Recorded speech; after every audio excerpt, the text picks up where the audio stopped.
हम एक दफा यहाँ से स्टार्ट करते हैं दोबारा। मिडल ईयर क्लेफ्ट से हमने स्टार्ट किया है आज का टॉपिक। उसके अंदर डिफरेंट पार्ट्स हैं। एक उसके अंदर है मेस्टाइड, जिसके अंदर मेस्टाइड एयर सेल्स भी होंगे। एडिटस एंड एंट्रम है क्लेफ्ट के अंदर।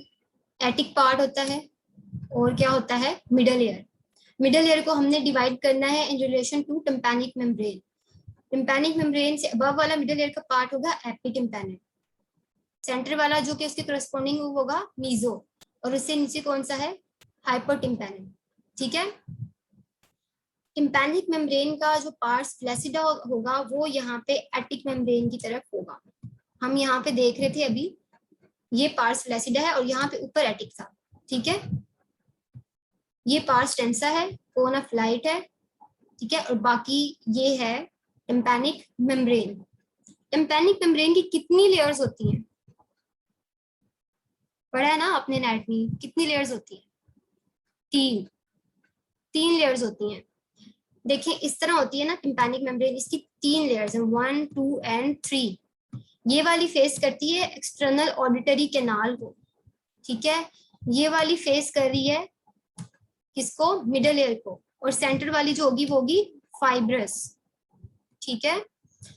अब जो ऑब्वियस है कि जो एक्सटर्नल ऑडिटरी कैनाल को फेस कर रही है उसकी एपिथेलियम कौन सी होगी, वही होगी ना जो एक्सटर्नल ऑडिटरी कैनाल की है, स्किन, केराटिनाइज्ड स्क्विमस एपिथेलियम। ठीक है। और जो मिडल ईयर की तरफ है उसमें क्या होगा, वही होगी जो मिडल ईयर का म्यूकोजा है। ठीक है। तो ये कहा, ये क्या होगा, म्यूकोजा ऑफ मिडल ईयर। और सेंटर में इसकी होती है फाइब्रस लेयर। यहां तक समझ आ गई। केराटिनाइज्ड है, म्यूकोजा ऑफ मिडल ईयर है, और दरमियान में है फाइब्रस लेयर।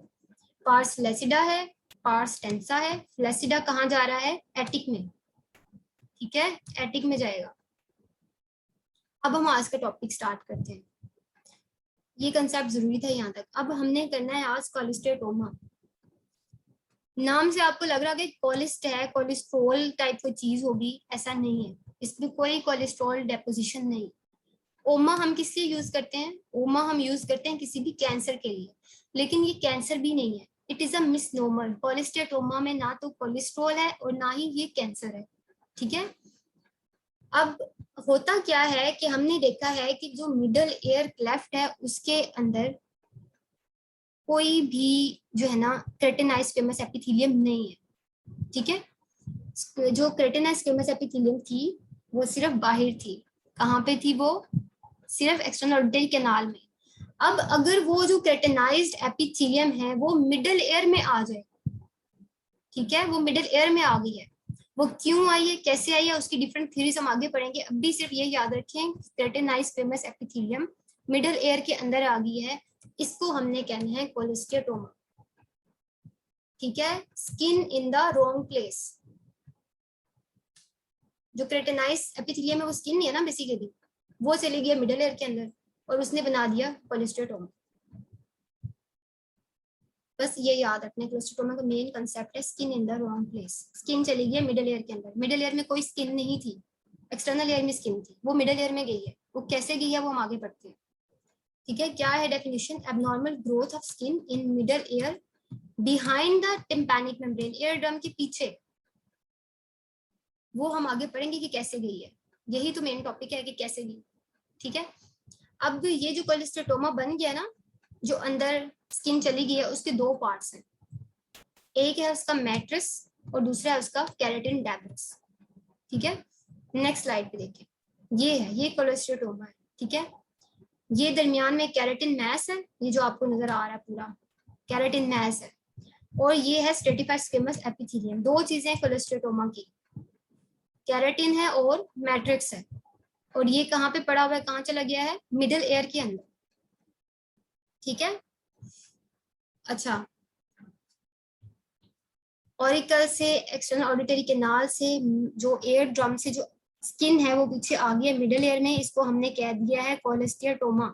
ये है कोलेस्टेटोमा। नजर आ रहा है ना सबको। ठीक है। यहाँ पे उसने क्या लिखा है कि बोन्स को उसने इरोड कर दिया है, ईटन, बोन्स को खा गया, वो जो बन गया ना, वहां पे स्किन बन गई है, skin in the wrong place जो चली गई है, उसने वहां पे बोन्स को खाना शुरू कर देना। वो ये बेस ऑफ स्कल की बोन को भी खा सकता है, वो ये ऑसिकल जो मिडिल ईयर के अंदर पड़े हैं ना, इंकल्स है, मिलियस स्टेपिस, इन सबको भी इरोड कर सकता है। ठीक है, ये इसकी कॉम्प्लिकेशंस में आएगा। अब हमने पढ़ा था कि एयर ड्रम का कौन सा पार्ट यहाँ पे, ये कौन सा रीजन था बच्चों, ये एटिक का था ना रीजन, जो हम पढ़े थे क्लेफ्ट के अंदर। और हमने कहा था ये टिम्पैनिक मेम्ब्रेन का पार्ट फ्लैसिडा होता है जो पीछे एटिक में जा रहा होता है। ठीक है, ये यहाँ पे आपने याद रखना है, ऊपर फ्लैसिडा है वो एटिक में जा रहा है और मिडल एयर में स्किन चली गई है। अब क्यों गई स्किन, कैसे चलेगी मिडल एयर के अंदर, डिफरेंट थियरीज हैं इसकी, हमने वन बाय वन देखनी है, आपने गौर से सुनना है। आगे जो इसकी क्लासिफिकेशन है उसमें यही थियरीज है, मैं आपसे पूछूंगी। ठीक है, पहली क्या चीज आ गई, ओरिजिन कैसे हो गया। उन्होंने कहा है कि एक थ्योरी उसने दे दी है कि कोई कंजेनिटल रेस्ट सेल थे मिडल के एयर के अंदर और उन्होंने पकड़ के ना स्किन बना दी है मिडल एयर में। आपको बाद में बताऊंगी क्यों करेगा इरोड। अच्छा, अभी हम लोग पढ़े थे कि कंजेनिटल रेस्ट सेल्स हैं मिडल एयर के अंदर। रेस्ट सेल्स क्या होते हैं बच्चों, रेस्ट सेल्स होते हैं जो कि आगे प्रोलिफरेट नहीं करे, they are in phase of rest. ठीक है, लेकिन कंजेनिटल रेस्ट सेल जो पड़े थे उन्होंने जाके स्किन बना दी मिडल एयर के अंदर, मिडल एयर के अंदर ही थे और कंजेनिटल थे और उन्होंने स्किन बना दी। ये एक थ्योरी है, इसको कहते हैं कंजेनिटल ऑलेस्टियाटोमा। ठीक हो गया, ये पहली थ्योरी है। दूसरी क्या है, दूसरी वो ये कहते हैं कि जो टिम्पैनिक मेम्ब्रेन थी ना एटिक वाली, अब समझ आई एटिक क्यों इंपॉर्टेंट थी। एटिक पे कौन सी थी, पार्स फ्लैसिडा वाली थी। ठीक है, या तो पार्स फ्लैसिडा वाली टिम्पैनिक मेम्ब्रेन या पार्स टेंसा वाली। उसने क्या किया, रिट्रैक्शन पॉकेट्स बनाई है। ठीक है, रिट्रैक्शन पॉकेट्स वो कैसे बना रही थी कि ये टिम्पैनिक मेम्ब्रेन है, वो पीछे उसने रिट्रैक्शन पॉकेट्स बना दिए मिडल एयर के अंदर। जो इसकी ये बाहर वाली स्किन वाली एपिथेलियम थी वो अंदर लेके चली गई है मिडल एयर के अंदर।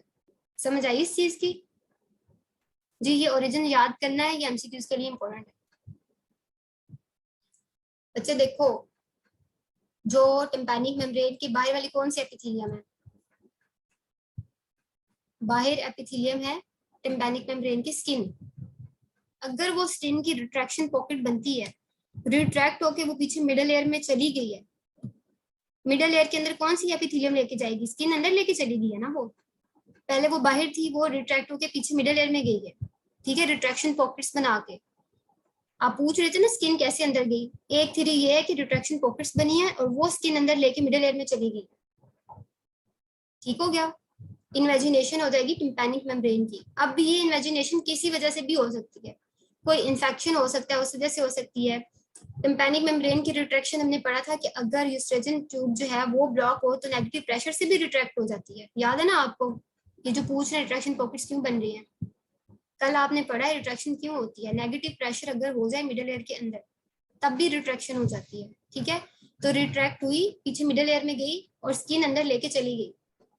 ये दूसरी हो गई। पहले हमने पढ़ा है कंजेनिटल रेस्ट सेल्स, दूसरी हमने पढ़ी है इन्वेजिनेशन होके मिडल एयर में स्किन ले गई है टिम्पैनिक मेम्ब्रेन। तीसरी क्या है, तीसरी ये है कि बेसल सेल्स जो होते हैं, बेसल सेल्स कहाँ होते हैं, स्किन की लेयर्स क्या थी, एपिडर्मिस होती है, डर्मिस होती है। एपिडर्मिस की भी आगे 5 लेयर्स होती हैं और सबसे जो नीचे वाली होती है वो होती है बेसल। ये उस बेसल लेयर की बात हो रही है जो स्किन की है। ठीक है,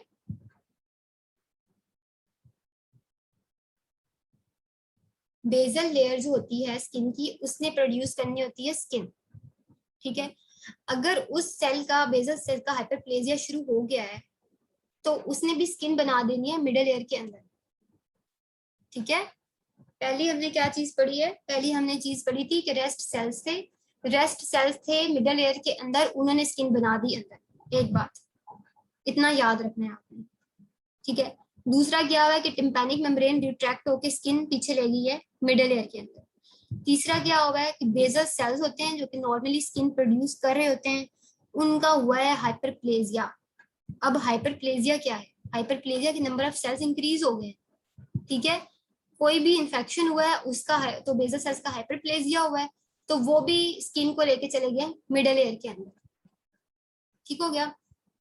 अच्छा, अब चौथी क्या चीज है, फोर्थ वन, वो है कि जो एपिथेलियम थी ना, वो कहता है कि जो टिम्पैनिक मेम्ब्रेन है ना उसके अंदर कोई परफोरेशन हुई थी।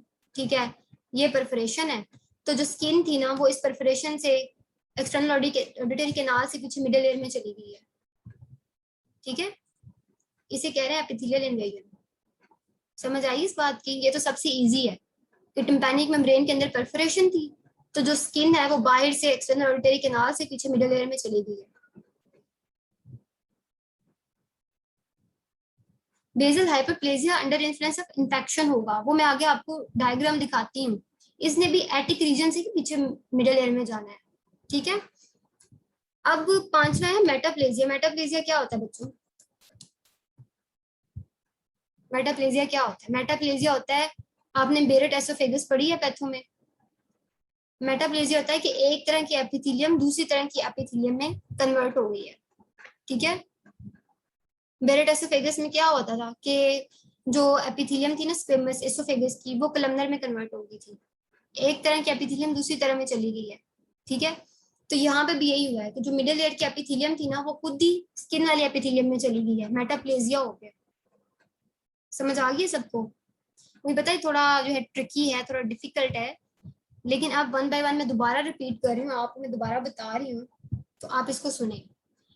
पहला ये था कि रेस्ट सेल्स थे, रेस्ट सेल्स बड़े ही मिडिल एयर के अंदर थे, उन्होंने स्किन बना दी मिडिल एयर के अंदर।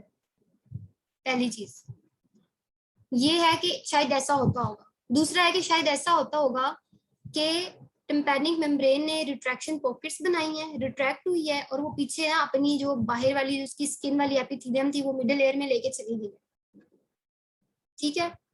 तीसरा वो कह रहे हैं कि जो स्किन के जो बेजल सेल्स होते हैं जिन्होंने स्किन बनानी होती है, उन्होंने मिडिल एयर में स्किन पहुंचा दी क्योंकि उनका हाइपरप्लेजिया होगा, ठीक है। चौथा वो कहता है कि टिम्पैनिक मेम्ब्रेन के अंदर कोई परफोरेशन हुई है, तो स्किन बाहर से जो है ना उस परफोरेशन से अंदर मिडिल एयर में चली गई। बेसिकली हमने क्या करना है, स्किन को मिडिल एयर में पहुंचाना है। पांचवी चीज क्या है कि मेटाप्लेजिया हुआ है। मेटाप्लेजिया क्या होता है बच्चों? एक तरह की एपिथेलियम किसी दूसरी तरह की एपिथेलियम में कन्वर्ट हो जाए। जो मिडिल एयर की एपिथेलियम थी, सिलेटेड क्लमनर थी या जो भी थी, उसके अंदर तीन तरह की होती हैं, वो किस में कन्वर्ट हो गई है? वो कन्वर्ट होगी स्किन वाली में, केराटिनाइज्ड स्क्वेमस एपिथेलियम में। आई होप अब आपको ये ओरिजिन याद हो गया हो या समझ आ गया हो। अच्छा बच्चों, अब आपने ना ये भी याद रखना है, ये जो नेम लिखे हुए ना एमसीक्यू में ये आते हैं, ये मैंने आपको साथ साथ नहीं बताया कि कंफ्यूजन हो जाती, अब आप अलग अलग से याद कर लें, ठीक है। ये जो लिखा है ना नाम कि विथ मैक्स में क्या होता है, यूडीज में, ये भी आपको नहीं होंगे, ये आप बेशक आराम से याद कर लेना, ये रटा ही है। अब भी बस आप ये याद रखो कि कौन से वाली ने कैसे जो है ना स्किन पहुंचाई है अंदर, किस थ्योरी ने। अब नेक्स्ट चलते हैं हम डायग्राम पे। ये देखिए, ये हम कह रहे थे ना रिट्रैक्शन पॉकेट बनी है, ये टिम्पैनिक मेम्ब्रेन है, ये रिट्रैक्ट होके पीछे गई है। पार्स फ्लैसिडा था ना यहाँ पे ऊपर एटिक वाले रीजन में, रिट्रैक्ट होके पीछे चली गई है टिम्पैनिक मेम्ब्रेन, और स्किन अपने साथ ले गई है पीछे, ठीक है। दूसरा हमने क्या पढ़ा कि बेजल सेल्स, बेजल सेल्स ये पड़े हुए हैं टिम्पैनिक मेम्ब्रेन से, बेजल सेल्स ने हाइपरप्लेजिया करके वो भी पीछे मिडिल एयर में चले गई है, ऐसे स्किन चली गई है। हाँ जी, एटिक को ही एपिटिम्पैनिक कहते हैं, ठीक है। ये बेजल सेल हाइपरप्लेजिया हो गया। और तीसरा क्या कहता है कि टिम्पैनिक मेम्ब्रेन में कोई परफोरेशन हुई थी और स्किन जो है वो यहाँ से परफोरेशन से ऊपर अंदर चली गई है। ये देखिए, ये हमने पीछे पढ़ा है अभी तक, सारा कुछ एटिक से ही जा रहा है। ये एटिक, ये भी एटिक से, ये भी एटिक से, इसलिए मैंने एटिक सबसे पहले आपको बताया है कि पार्स फ्लैसिडा होता है वहां पे, और वहीं से ये सारी थ्योरीज जो है वो बता रही है। अब हम नेक्स्ट चलते हैं। अब बच्चों हमने जो क्लासीफाई करना है ना, इन्हीं थ्योरीज पे करना है। अगर आपको थ्योरीज याद हो गई है ना, तो आपको क्लासिफिकेशन पहले से ही याद है, ठीक है। कंजेनिटल कौन सा होगा? हमने क्या कहा था कंजेनिटल कौन सा होता है? हमने कहा था कंजेनिटल रेस्ट सेल्स थे, ठीक है, मिडिल एयर के अंदर, और उन्होंने क्या किया है, रेस्ट सेल्स ने एपिथेलियम बना दी स्किन वाली, तो ये कंजेनिटल हो गया, ये हमने पहले ही पढ़ लिया है। अच्छा बच्चों, जो भी क्वेश्चन है मैं आपको एंड पे करूंगी आंसर, आप लोग नोट करते जाएं। अच्छा, तो ये कंजेनिटल हो गया नंबर 1। अब हमें ये मैस कैसा नजर आता है? ये होता है pearly white mass behind the intact tympanic membrane, ठीक है। पर्ली व्हाइट मैस होगा, और कहाँ होगा? Behind the intact tympanic membrane. देखिए जो कंजेनिटल वाला है ना, इसके अंदर कोई भी जो वो टिम्पैनिक मेम्ब्रेन है ना, वो बिल्कुल इंटैक्ट होगी, ना तो उसके अंदर कोई परफोरेशन है, ना उसके अंदर कोई रिट्रैक्शन पॉकेट है, बिल्कुल सीधी सादी सही टिम्पैनिक मेम्ब्रेन पड़ी हुई है और उसके पीछे हमें एक मैस मिल गया है, ठीक है, क्योंकि यहाँ पे कोई टिम्पैनिक मेम्ब्रेन की पैथोलॉजी तो हुई नहीं, मिडल लेयर के अंदर ही सेल्स थे और उन्होंने ही क्या किया है, उन्होंने ही कोलेस्टेटोमा अंदर बना दिया है। समझ आ गई? अच्छा, अब आगे क्या हो रहा है कि ये जो कोलेस्टेटोमा अंदर बन गया है ना, अब ये टिम्पैनिक मेम्ब्रेन को रप्चर भी कर सकता है और फिर अगर रप्चर होगी तो ऑब्वियसली साथ डिस्चार्ज भी हो जाएगा। ठीक हो गया? समझ आ गया कंजेनिटल वाला? जी, साथ में अब ऑब्वियसली अगर एक मैस पड़ा हुआ है मिडल ईयर के अंदर तो उसमें हियरिंग लॉस हो जाएगा और वो होगा कंडक्टिव टाइप। अच्छा, रिपीट मैं कर रही हूँ एक दफा कि मिडल ईयर के अंदर सेल्स थे एक तरह के रेस्ट सेल्स, उन्होंने अंदर स्किन बना दी है जिसको हम कह रहे हैं कोलेस्टेटोमा। ठीक है, अब ये जो कोलेस्टेटोमा होता है ना, ये हमें एक मैस मिलता है, पूरा मैस बना हुआ है। मैंने आपको यहाँ पे एक डायग्राम दिखाई थी, मैं आपको दोबारा दिखाती हूँ। ये पड़ा हुआ ना कोलेस्टेटोमा, ये मैस है एक। अब जो कंजेनिटल वाला है उसमें टिम्पैनिक मेम्ब्रेन तो इंटैक्ट ही होगी ना, टिम्पैनिक मेम्ब्रेन का तो कोई रोल ही नहीं हुआ, अंदर ही रेस्ट सेल्स थे, उन्होंने अंदर ही कोलेस्टेटोमा बना दिया है। ठीक है, तो टिम्पैनिक मेम्ब्रेन इंटैक्ट पड़ी है, पीछे एक हमें मैस मिल रहा है जिसने आगे कंडक्शन नहीं होने देनी और कंडक्टिंग हेयर लॉस हो जाएगा। ठीक है, अब ये मैस जो है अगर वो बाद में टिम्पैनिक मेम्ब्रेन को रप्चर कर दे तो वहां से डिस्चार्ज भी हो सकता है और वो रप्चर भी हो सकती है। तो ये हो गया कंजेनिटल। टीएम टिम्पैनिक मेम्ब्रेन इसलिए इंटैक्ट होगी कि इसमें टिम्पैनिक मेम्ब्रेन का कोई रोल नहीं है कंजेनिटल वाले में। कंजेनिटल में मिडल एयर के अंदर ही सेल्स थे, उन्होंने कोलेस्टेटोमा बना दिया, आगे टिम्पैनिक मेम्ब्रेन ऐसे ही पड़ी हुई है, उसका कोई रोल नहीं है।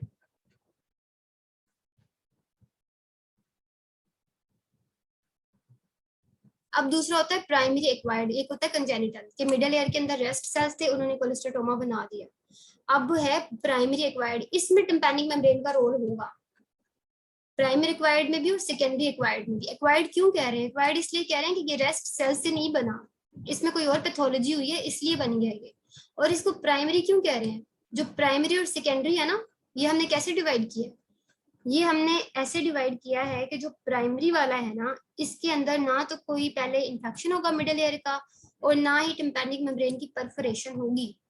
ठीक है, ना कोई इन्फेक्शन है, टाइटस मीडिया है, ना परफोरेशन है। अगर तो कोई हिस्ट्री हो किसी पेशेंट में, टाइटस मीडिया था, परफोरेशन थी, उसमें कोलेस्टेटोमा बन गया है, तो उसको हम सेकेंडरी कहेंगे। लेकिन अगर कोई ऐसा पेशेंट आया है जिसमें कोई हिस्ट्री नहीं थी टाइटस मीडिया की, ना उसकी टिम्पैनिक मेम्ब्रेन परफोरेट हुई थी, तो क्या होगा, उसको हम कहेंगे प्राइमरी। ठीक है, अब होता क्या है? अच्छा बच्चों बताओ, टिम्पैनिक मेम्ब्रेन अगर इंटैक्ट पड़ी हुई है बिल्कुल पूरी सीधी सीधी, तो फिर कोलेस्टेटोमा कैसे बनेगा टिम्पैनिक मेम्ब्रेन से? हमने क्या पढ़ा था कि रिट्रैक्शन पॉकेट्स बनती हैं, पढ़ा था ना हमने। अब अगर यहाँ से वो रिट्रैक्ट होके पीछे चली गई है, वो रप्चर नहीं हुई, वो परफोरेट नहीं है, लेकिन वैसे रिट्रैक्ट होके एटिक वाले रीजन में वो स्किन लेके चली गई है, इन्वेजिनेशन हो गई है, तो इससे क्या होगा, प्राइमरी एक्वायर्ड कोलेस्टेटोमा होगा। ठीक है, और कैसे होगा प्राइमरी एक्वायर्ड? और ये होगा कि जो यहाँ पे बेजल सेल्स पड़े हुए थे, अगर वो बेजल सेल्स हाइपरप्लेजिया करके पीछे मिडल एयर में चले गए हैं, टिम्पैनिक मेम्ब्रेन इंटैक्ट ही है, तो उससे भी क्या होगा, प्राइमरी एक्वायर्ड ही होगा। ठीक है, और तीसरी चीज क्या है कि खुद ही अंदर जो एपिथेलियम थी मिडल एयर की ना, उसका मेटाप्लेजिया हुआ है और वो स्किन में कन्वर्ट हो गई है, इसमें भी टिम्पैनिक मेम्ब्रेन इंटैक्ट होगी। समझ आइए सबको ये तीन चीजें? प्राइमरी एक्वायर्ड क्यों कह रहे हैं कि टिम्पैनिक मेम्ब्रेन इंटैक्ट थी, या तो रिट्रैक्शन पॉकेट्स बन गई हैं, या बेजल सेल हाइपरप्लेजिया कर गए हैं, या स्क्विमस मेटाप्लेजिया हो गया। बच्चे ये देखो, यहाँ पे बेजल सेल हाइपरप्लेजिया मैंने दिखाया था ना कैसे गया पीछे, ये देखो ये बेजल सेल यहाँ पे हाइपरप्लेजिया करके एटिक वाले रीजन से पीछे चले गए मिडल एयर में। ठीक है,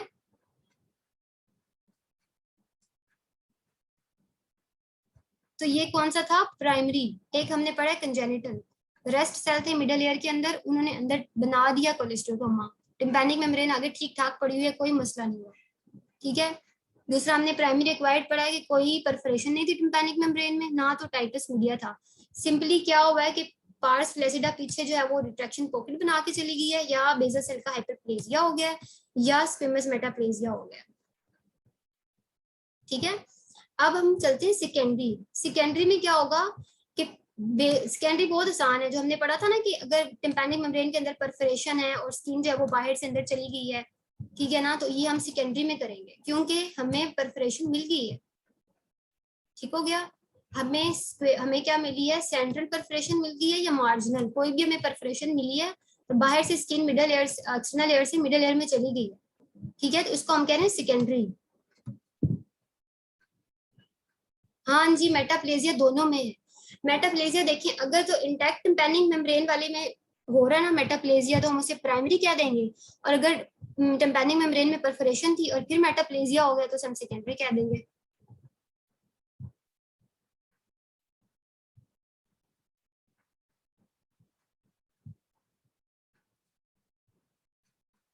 बेटा पॉकेट जब बनती है ना, तो वो जो पार्ट्स जो बाहर वाली हमने पढ़ा था ना कि ये है बाहर वाली जो है ये टिम्पैनिक मेम्ब्रेन के ऊपर स्किन है ना, वो स्किन वाला पार्ट पीछे रिट्रैक्ट होते जाएगा, इसलिए वो पीछे जाके क्या कर देगा, कोलेस्ट्रेटोमा बना देगा।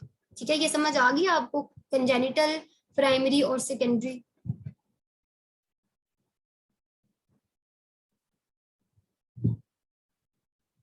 आज सिर्फ यही टॉपिक करना है, ये काफी अजीब सा टॉपिक है मुझे पता है, लेकिन आई होप मैं आपको समझा सकती हूँ। आप बाद में भी मुझसे पूछ सकते हैं, अभी हम आगे चलते हैं, ठीक है। अब ये सारी समरी है इस टॉपिक की, ठीक है ना, ये सारी समरी है, इसको अब आपने देखना वन बाय वन। बच्चों जो प्राइमरी वाला था ना, उसमें क्या हुआ था कि टिम्पैनिक मेम्ब्रेन के अंदर ना तो परफोरेशन थी और ना ही टिम्पैनिक मेम्ब्रेन कोई टाइटस मीडिया था, दोनों चीजें नहीं थी, लेकिन कोलेस्ट्रेटोमा बन गया है, ठीक है, तो उसको हम कह रहे हैं प्राइमरी एक्वायर्ड कोलेस्ट्रेटोमा, स्किन फिर भी चली गई है पीछे।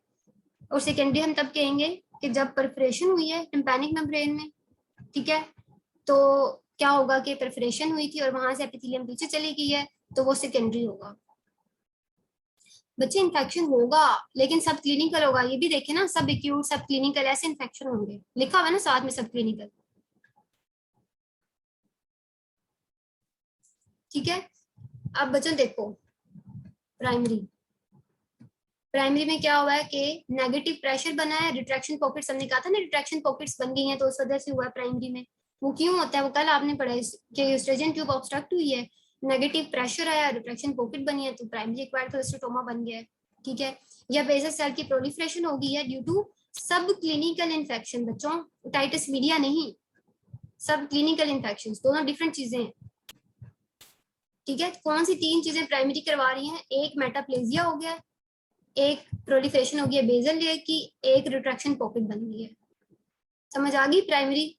सेकेंडरी में हमने क्या किया है, सेकेंडरी में हमने कहा है कि कोई ओटाइटिस मीडिया था, परफोरेशन थी टिम्पैनिक मेम्ब्रेन में, और उसके बाद मेटाप्लेजिया हुआ है। यहाँ पे जो मेटाप्लेजिया हुआ है ना, यहाँ पे कोई भी परफोरेशन, कोई ओटाइटिस मीडिया नहीं था, इसलिए वो प्राइमरी में आया है। यहाँ पे जो मेटाप्लेजिया है वो क्या होगा, वो मिडल एयर में परफोरेशन के बाद हुआ है, तो इसलिए ये सेकेंडरी में आया है। सब क्लिनिकल वो होते हैं जिनको कोई साइंस सिम्टम्स नहीं मिलते हमें, वो बॉडी में चलते हैं लेकिन हमें डिटेक्ट नहीं होते वो कि बॉडी में इन्फेक्शन चल रहा है, वो सब क्लिनिकल होंगे। अच्छा, तो सेकेंडरी में हमने एक तो पढ़ लिया था मेटाप्लेजिया, दूसरा हमने पढ़ा था कि कोई परफोरेशन हुई है और वहां से एपिथेलियम ने माइग्रेट करके अंदर मिडल एयर में चली गई, तो सेकेंडरी बन गया, ठीक है। कि ओटाइटिस मीडिया था, परफोरेशन थी, तो सेकेंडरी हुआ है।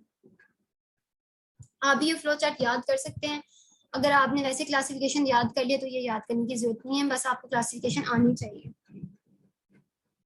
ठीक है।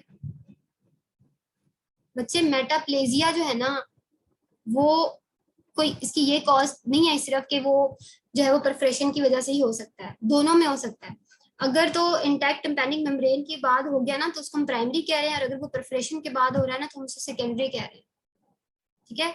सब क्लिनिकल वो होते हैं जो कि हमें क्लिनिकली पेशेंट का नहीं पता चल रहा कि उसे कोई अंदर एयर में इन्फेक्शन है, ना उसे कोई डिस्चार्ज है, ना उसे कोई एयर पेन है, ना उसको कोई टेनाइटिस, कुछ भी नहीं है, बिल्कुल सही है पेशेंट, सब क्लिनिकल है, मतलब कि हमें क्लिनिकली नहीं डिटेक्ट हो रहा कोई इन्फेक्शन, वो सालों साल चलता रहता है, पता ही नहीं होता कि अंदर कोई इन्फेक्शन है, ठीक है। अच्छा, पेवमेंट होती है बच्चों, पेवमेंट एपिथेलियम होती है, सिंपल स्क्वेमस जो होती है ना, उसको पेवमेंट कहते हैं। एक बच्चे ने पूछा पेवमेंट एपिथेलियम का। अच्छा, अब हम आते हैं इसके कॉम्प्लिकेशंस की तरफ, कि अंदर ये जो मैस बन गया मिडल एयर में, नॉर्मली तो नहीं था ना, वो अंदर नई स्किन बन गई है, तो उसने क्या क्या कॉज करना है, वो इन्फेक्शन कॉज कर सकता है, ठीक है। और वो क्या कॉज कर सकता है कोलेस्ट्रेटोमा, अब वो अंदर अगर पड़ा हुआ है, अगर तो इंटैक्ट टिम्पैनिक मेम्ब्रेन के पीछे बना था तो उसने टिम्पैनिक मेम्ब्रेन रप्चर कर देनी है, और वहां से क्या होगा, डिस्चार्ज, ओटोरिया, ठीक है। अब एक बच्चा पूछ रहा था कि बोन डिस्ट्रक्शन क्यों करवाता है, बोन डिस्ट्रक्शन इसलिए करवाता है कि इसके अंदर कुछ ऐसे एंजाइम्स होते हैं ना जो बोन को डिस्ट्रॉय कर देते हैं, ठीक है। अब इसने ना बोन्स को सिर्फ, यही नहीं कि सिर्फ मिडिल एयर की बोन्स को इसने डिस्ट्रक्ट करना है, इसने इसने ऊपर चले जाना है, जो बेस ऑफ स्कल है उसको भी डिस्टर्ब कर सकता है, नीचे मेस्टाइड को भी कर सकता है, ठीक है। जो भी सारे स्ट्रक्चर्स पड़े ना इसके आमने सामने आगे पीछे सबको इरोड कर देगा ये, ठीक है। ये इरोड करता है, ये क्यों करता है, क्योंकि इसके अंदर कोलेजिनेजेस हैं, एंजाइम्स, एसिड फास्फेटेज है, प्रोटीओलिटिक एंजाइम्स है, ठीक है। और बोन को इरोड करने वाले सेल्स कौन से होते हैं बच्चों, कौन से सेल्स होते हैं जो बोन को डिस्ट्रॉय करते हैं, बताएं। ओस्टियोक्लास्ट, जी। तो इसके अंदर ना ओस्टियोक्लास्टिक एक्टिविटी होती है, इसलिए ये बोन को डिस्ट्रॉय कर देता है, ठीक है। अब अगर इसने अंदर बोन्स ओसिकल्स को डिस्ट्रॉय कर दिया है तो बंदा सुन सकेगा, हेयरिंग लॉस हो जाएगा, ठीक है। एक तो हेयरिंग लॉस इसलिए हो रहा है कि एक मैस पड़ा हुआ है, उसने कंडक्शन ही नहीं होने दी, तब भी हेयरिंग लॉस होगा। दूसरा इसलिए भी हो सकता है कि इसने अंदर सारा स्ट्रक्चर ही बोन खा गया पूरा मिडिल ईयर, तो कैसे होगा, फिर भी हेयरिंग लॉस हो जाएगा, ठीक है। ये सीक्वेल और कॉम्प्लिकेशन एक ही चीज है। अच्छा, जो फेशियल कैनाल है वो भी तो इधर ही पड़ी है ना, ईयर में, ठीक है। अगर उसको ये जाके खा जाए, उसको इरोड कर दे, तो फेशियल में पैरालिसिस भी हो सकता है, ठीक है। अगर ये आगे इनर एयर में चला गया लेब्रेंथाइन तक, तो ये वहां पे फिस्टुला बना सकता है, ठीक है। और ये अगर बेस ऑफ जो स्कल है उसकी बोन को अगर ये इसने रोड कर दिया तो ये इंट्राक्रेनियल भी चला जाएगा, ठीक है। तो ये सारी कॉम्प्लिकेशंस इसकी याद रखनी है आपने, समझ आई है ना इनकी, इसकी कॉम्प्लिकेशंस की, कि इन्फेक्शन हो गया है, अगर रप्चर हो गया मेम्ब्रेन तो टोरियो हो जाएगा, बोन को डिस्ट्रॉय करेगा, हेयरिंग लॉस है, फेशियल नर्व पैरालिसिस है, लेब्रेंथाइन को इसने खत्म कर दिया, इंट्राक्रेनियल कॉम्प्लिकेशंस ऊपर पहुंच गया ब्रेन के अंदर, ओटोरिया एयर डिस्चार्ज को कहते हैं, ठीक है। समझ आ गई ना, अब आगे चलते हैं। अब ये आपकी बुक में नहीं दिया हुआ कि हमने इसको डायग्नोज कैसे करना है, मैनेज कैसे करना है, इसको आपने डिटेल में याद भी नहीं करना, ठीक है। इसमें से आपने याद रखना है कि हम दो चीजें करवा रहे हैं इसको डिटेक्ट करने के लिए, ठीक है। एक है कि ओटोस्कोप और दूसरा सीटी स्कैन। अच्छा बच्चों, ओटोस्कोप करवाएंगे अगर हम, तो हमें क्या नजर आएगा कोलेस्टियोटोमा में,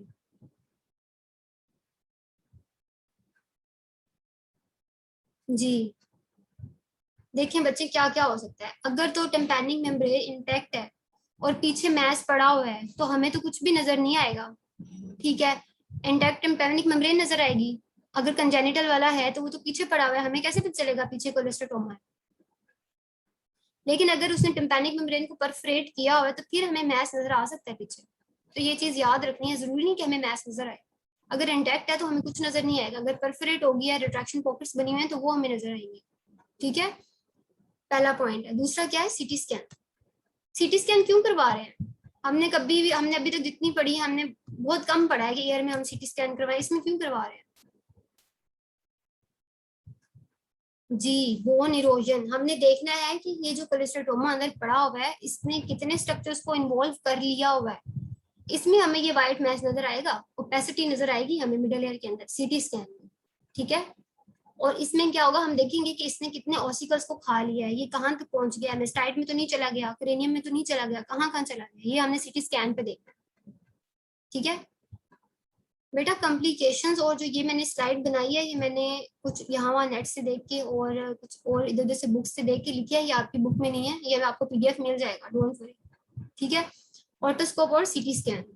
अच्छा, ट्रीटमेंट क्या करनी है हमने, अगर तो इन्फेक्शन हो जाता है, हमने इसकी कॉम्प्लिकेशन में पढ़ा था कि इन्फेक्शन हो रहा तो हमने एंटीबायोटिक्स देनी है, अब जो इन्फेक्शन होगा उस हिसाब से एंटीबायोटिक जाएगी, ठीक है। अच्छा, उसके बाद है सर्जिकल ट्रीटमेंट। सर्जरी जो हम करवा रहे हैं ना इसके अंदर बच्चों, वो हमने इस चीज पे करनी है, हमने देखना है कि उसने कितना एक डिस्ट्रॉय किया हुआ है, किस पार्ट को किया हुआ है डिस्ट्रॉय। ठीक है,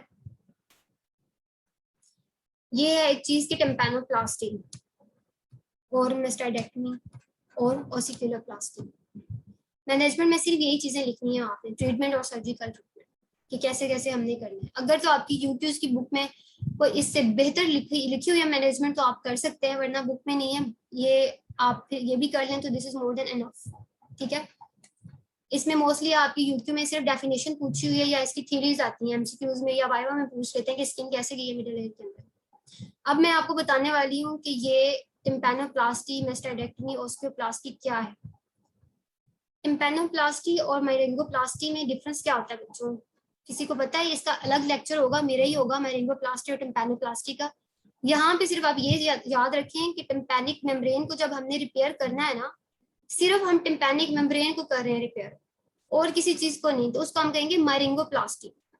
ठीक है, लेकिन अगर हमने टिम्पैनिक मेम्ब्रेन के साथ अंदर ऑसिकल्स को या अंदर और स्ट्रक्चर्स को भी रिपेयर किया है तो उसको हम कहेंगे टिम्पैनोप्लास्टी।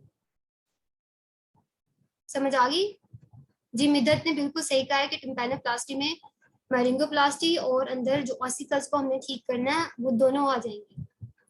बच्चे, अगर सिर्फ टिम्पैनिक मेम्ब्रेन को हम रिपेयर कर रहे हैं तो उसको हमने कहना है मायरिंगोप्लास्टी, और अगर हमने अंदर मिडल एयर के स्ट्रक्चर्स को भी रिपेयर किया है जो ऑसिकल्स थी तो उसको हम कहेंगे टिम्पैनोप्लास्टी। यहाँ पे मैं लिख देती हूँ, आपको समझ नहीं आ रही तो टाइप करती हूँ यहाँ पे। टिम्पैनोप्लास्टी होता है मायरिंगोप्लास्टी प्लस ओसिकुलोप्लास्टी। हमने हियरिंग जो मैकेनिज्म है उसको भी रिपेयर किया है तो वो होगी टिम्पैनो, और सिंपल मायरिंगो क्या होगी, इसे टिम्पैनिक मेम्ब्रेन को रिपेयर किया है। ठीक है, ये इसका अलग लेक्चर होगा इन दोनों का जो कि आपका अपकमिंग लेक्चर्स में होगा। सो अभी आप इतना ही याद रखिए। फिर हम मेस्टाइडेक्टमी करते हैं। क्यों कर रहे हैं? हमने स्ट्रक्चर देखा सबसे पहले क्लेफ्ट का, मेस्टाइड एयर सेल्स भी मिडिल एयर क्लेफ्ट में पड़े हुए हैं। अगर क्लोस्ट्रोटोमा ने मेस्टाइडाइटिस करवा दिया या मेस्टाइड एयर सेल्स को इरोड कर दिया तो हमने क्या करना है? मेस्टाइडेक्टमी करनी है। ठीक है मैम, इज रिपेयर तो अच्छा बच्चों, मायरिंगो टोमी होता है जिसमें हम होल करते हैं, ये होल नहीं हो रहा, ये रिपेयर हो रही है, ये प्लास्टी है। मेस्टाइडेक्टमी हमने इसलिए करनी है कि सबसे पहली स्लाइड पे आपने देखा था कि जो मिडल एयर क्लेफ्ट है उसी के अंदर मेस्टाइड है, मेस्टाइड एयर सेल्स हैं। अब अगर कोलेस्टोटोमा ने जाके मेस्टाइड को इफेक्ट कर दिया है, वहां इन्फेक्शन कर दिया है या उसको डिस्ट्रॉय कर दिया तो हम मेस्टाइडेक्टमी करेंगे। ठीक है, फिर है ओसिकुलोप्लास्टी। ओसिकुलोप्लास्टी सिंपल है कि जो अंदर ऑसिकल्स पड़ी हैं हमने उनको रिपेयर करना है। अगर तो इसने जाके कोलेस्ट्रोटोमा ने ऑसिकल्स को कर दिया डैमेज तो हम ओसिकुलोप्लास्टी भी करेंगे। ये तीन चीजें आपने इसमें याद रखनी है, नेम याद रखें। फिलहाल अब आपको इसकी डिटेल में भी जाने की जरूरत नहीं है।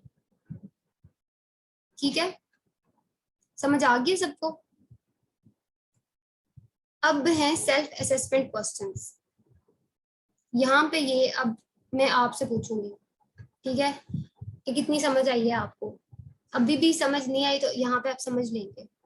ठीक है बेटा, मेस्टाइडेक्टमी का आप अलग से लेक्चर होगा, लेक्चर नहीं हुआ तो वीडियो आएगी, उसमें आपको बताएंगे कि क्या क्या किस तरह रिमूव करते हैं। This is separate lecture. ठीक है, अभी हम अभी कर रहे हैं, हम अपने सेल्फ असेसमेंट क्वेश्चंस करेंगे कि आज आपको कितनी समझ आई है।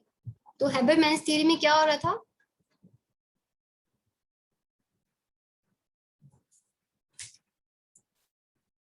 एपिथेलियल इन्वेजन हो रही थी। ठीक है, एपिथेलियम इन्वेड होके पीछे चली गई है। हैबरमैन में क्या था कि परफोरेशन हुई थी टिम्पैनिक मेम्ब्रेन में और वहां से पीछे चली गई। ये देखिए, परफोरेशन थी और बाहर से स्किन अंदर चली गई है। और अगर रिट्रैक्शंस बन गई थी तो वो क्या था? With max retraction pockets. और यूडिस थ्योरी में क्या था? Basal cell hyperplasia. ठीक है, बेजल सेल्स आगे तो यूडिस थ्योरी। अब मुझे ये बताएं कि हमने प्राइमरी और सेकेंडरी को कैसे क्लासिफाई किया था, किस टेस्ट किया था कि ये प्राइमरी एक्वायर्ड है और ये सेकेंडरी एक्वायर्ड है। Very good, very good. Infection और टाइटस मीडिया और टिम्पैनिक मेम्ब्रेन की परफोरेशन पे, अगर वो दोनों चीजें नहीं है तो प्राइमरी होगा, अगर वो दोनों चीजें हैं तो सेकेंडरी होगा। अच्छा, अब है कि why it erodes bone, bones को क्यों इरोड कर रही है?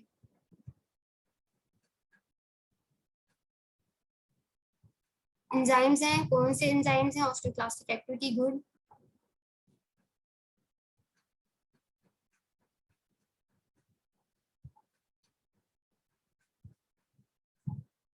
कोलेजिनेसिस, और ठीक है। अच्छा, अब इसकी मैनेजमेंट कौन बताएगा, कैसे किया हमने इसको मैनेज?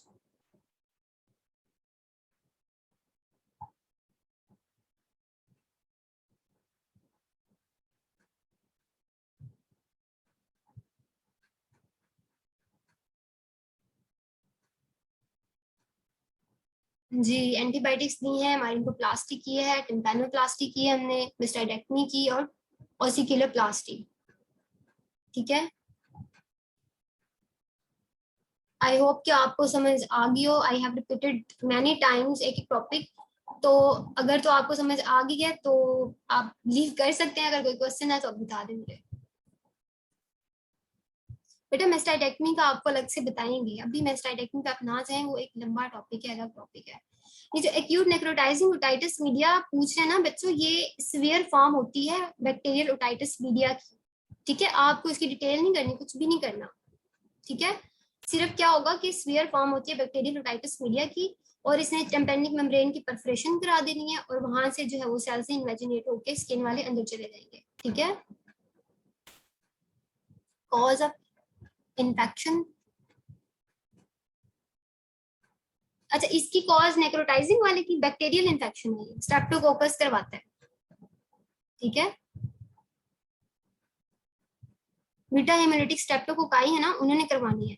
इससे क्या होता है कि ये ना बड़ा जल्दी नेक्रोटाइजिंग है ना, इसने नेक्रोसिस करवा दी, टिम्पैनिक मेम्ब्रेन को जल्दी से डिस्ट्रॉय करवा देगा। ठीक है,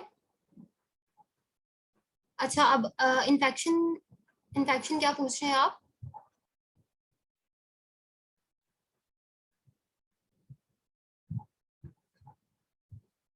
क्लेफ्ट, क्लेफ्ट मैं आपको अभी बता देती हूँ क्लेफ्ट के अंदर क्या क्या चीजें थी, उसके अलावा कोई और क्वेश्चन? क्लेफ्ट वाला मैं भी जाती हूँ, फर्स्ट स्लाइड में मैं आपको बताती हूँ। अच्छा, सीक्वल में इन्फेक्शन, कॉम्प्लिकेशन में इन्फेक्शन क्यों हो रहा है? बच्चे देखो, अगर उसने जाके वो जो पड़ा हुआ है अंदर, एक मैस पड़ा हुआ है ना, मैस है, तो वो सोर्स ऑफ इन्फेक्शन होगा, ऑब्वियसली होगा। उसने बोन्स को अगर इरोड करना शुरू कर दिया है, वो एक ऐसा फॉरेन बॉडी लें आप, नॉर्मली तो वहां पे नहीं होता ना, तो हमें पता है कहीं भी अगर फॉरेन बॉडी कहीं भी कोई चीज नहीं बनती है तो वहां पे उसने इन्फेक्शन कॉज करना है। दूसरा, उसने अगर टिम्पैनिक मेम्ब्रेन को रप्चर कर दिया है, ठीक है, और वहां से उसने अगर ओटोरिया कॉज कर दिया, तब भी तो इन्फेक्शन होगा ना। अब बच्चे काफी सारे कह रहे हैं एनाटमी को रिपीट करने का, तो हम लास्ट में वो रिपीट कर लेते हैं, अगर मेरे पास टाइम है